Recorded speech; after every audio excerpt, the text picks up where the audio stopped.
emphasize enough what I talked about last week about a schedule.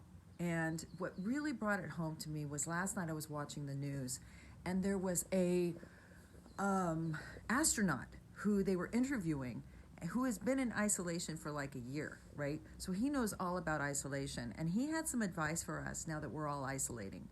He said, get a schedule. So what that could look like for you, and I feel really good because I've been trying to do that, but I've been really just kind of, I told you the other day, I'm eating whatever I want, I'm doing whatever I want, I'm sleeping, because it feels like vacation. Remember summer break when you were a kid? Remember? Let's talk about that. So summer break when you were a kid, the first week was heaven, right? Every day was like Saturday. You slept till noon. You got up, you ate, you watched TV. Your mom yelled at you because you weren't doing anything. Go outside, get some fresh air, right? And it was like, this is heaven. And then boredom set in, right? And trouble. It was all bad. And by the end, I just couldn't wait for school to come back because I needed to do something. And that's what this is, okay? So your schedule might look something like this. First thing, set a time. And this comes from the astronaut I listened to too. This is what he said. And then I'll take it further.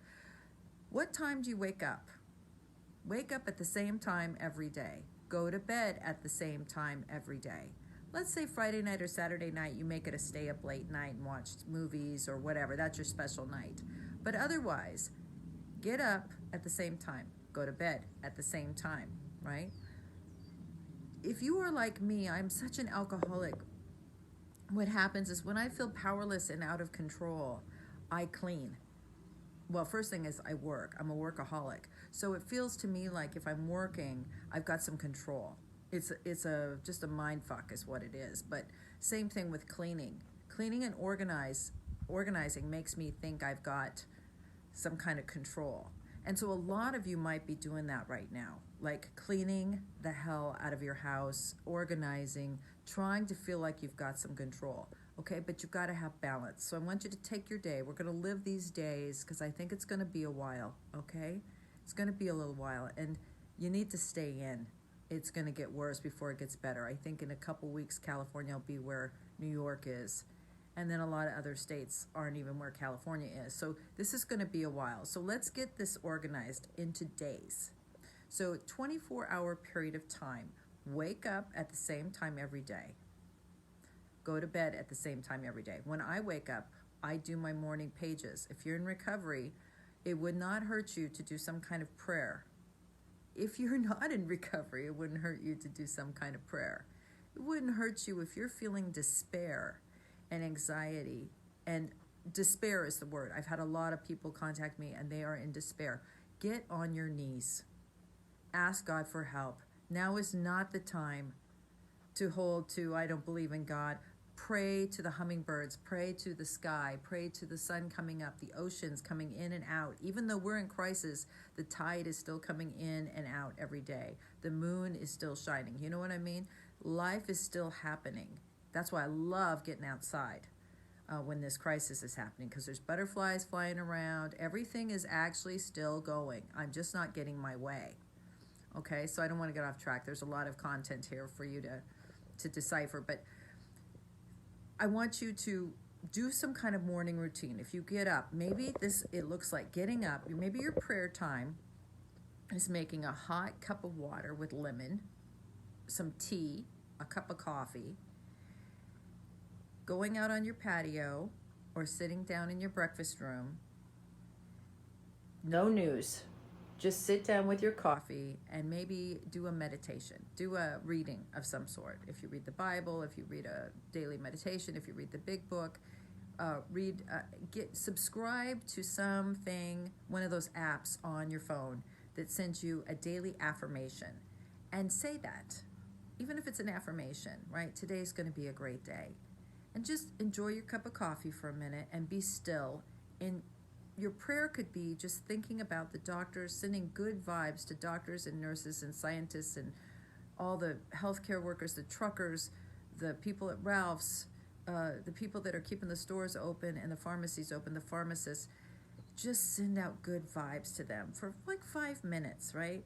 Then go on with your day. Your day should consist of, yes, some cleaning and organized, but some family time.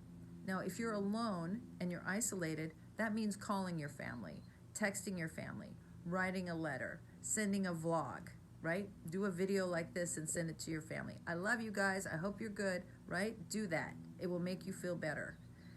It should have a little bit of work. Do you have any work to do? Do you have to look after your taxes? Could you clean out your file drawer, file your bills that have been stacked on the counter in the kitchen? You know what I mean? Do a little something productive. Then eat lunch. You know, prepare some food or go to a takeout or have it delivered, whatever you're doing. Minimal exposure to people. Eat some lunch, right? Maybe take a little nap because our immune systems have to be strong, okay? Maybe put on a movie, do some writing, whatever it is you do. If you love to knit and crochet, maybe it's time you knit and crochet again. Get on Amazon, order a crochet hook and some thread, some cross stitch. Let's go. We could be making our Christmas gifts this year, right, while we're sitting at home. So let's get creative and get busy. Then you got the afternoon, right? Maybe you're supposed to be calling somebody. Maybe you're supposed to be exercising. Do some exercise. Go for a walk, right? Do some push-ups. Do some sit-ups. You don't have to go to the gym to work out. Think about dinner. Make dinner, right? Get this little plan together. Do a meeting online. Where's that fall into your day? You could do 2 or 3 meetings online, right? You could watch some TED Talks. Get some positive information in your head, right? You could do a lot of things. There's books on tape. There's lots of things you could do. You've got to make a schedule for the day.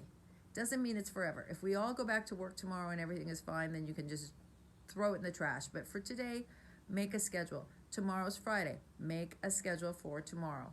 You will feel so much better if you contribute to others, look after yourself, take care of your health, pray, right? At night, I do my evening pages and go to bed at the same time. You're going to have to create a schedule. I'm telling you, this will work. A lot of people have contacted me in the last 72 hours that they have lost their jobs. It's going to be okay. First thing, you're not the only one. Next thing, no one is going to evict you because there's no one that can take your apartment, right? No one's working, right? A few people are working, but they're in their own homes. So no one's kicking you out. There's going to be food because there's food banks. There's money coming from the government to get you by, right? So everything's okay. If you can just take care of your person today, in this moment, you're going to be okay. Do not panic. Do not panic. It's going to be okay. I mean, especially if you're an alcoholic addict or you're an Al-Anon, ask yourself, what's the worst that could happen? It already has. You know what I mean? The fact that I'm sober, going through this, is a miracle. The fact that we're all here, we have been through some pretty shitty stuff, right?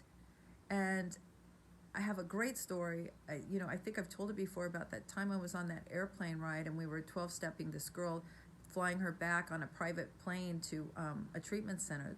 The treatment center had a plane, and I was sitting in the back with her. She was freaking out because she didn't like to fly. And I looked at her, and I shook her because she was ready to open the door of the plane and jump out, right?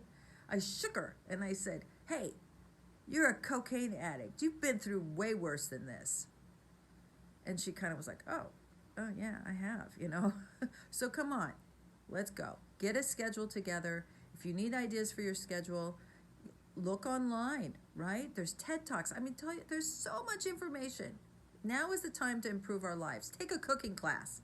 Learn how to do your makeup. Come on, something. Let's go. Love you guys.